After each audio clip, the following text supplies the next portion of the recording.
We are Onyx Imaging.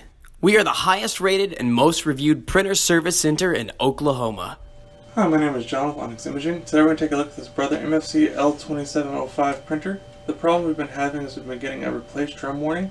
So today we're going to show you how to replace that drum and reset that drum message so you can get rid of that error. So it's an extremely simple process. First thing you want to do is make sure the printer's on and in ready state. Once the printer's on and in ready state, then we're going to go ahead and we're going to flip down this front door here. There's a little notch on each side. Just go ahead and lower that down. And then right in the middle you're going to find a handle, and we're just going to lift and pull, and that's going to remove the drum and toner together.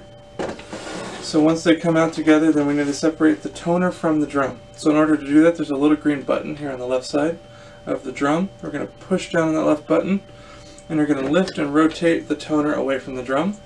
And now we can set the toner down on a clean, dry, flat surface out of the way.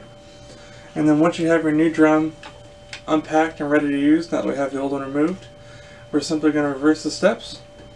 We're going to take the new drum.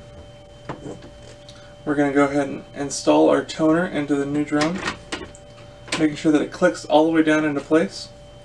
And anytime you replace your toner or your drum, I recommend using this little sweep on the top of the cartridge, or on the top of the drum rather. So what you want to do is just grab it and you're going to slide it across the full length of the drum. So I'd recommend doing this 2 or 3 times.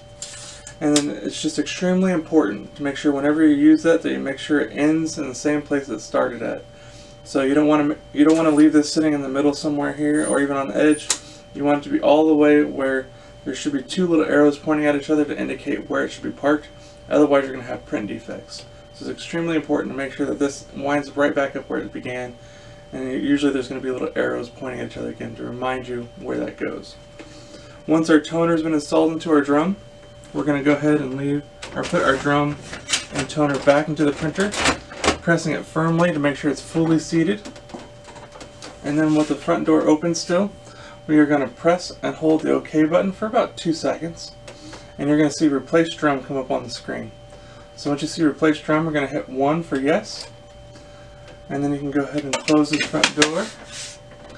So now we've successfully replaced the drum and reset that drum warning. So our drum warning has gone off the printer. It's no longer telling us to change it out, and it'll stay that way until it's time to do it the next time. If you have any questions or concerns, please feel free to give Onyx a call. We'll be glad to try to help you out with those. Or if you need to order a new drum for your printer, again, please feel free to give Onyx a call. We'd love to help supply that for you. Other than that, I hope you have a great day and you're back up and printing. Thank you. Thank you for watching. If you're interested in how you can receive free labor on all of your service calls, as well as how to qualify for free printer upgrades, contact us today. We are here for all of your printer and office supply needs.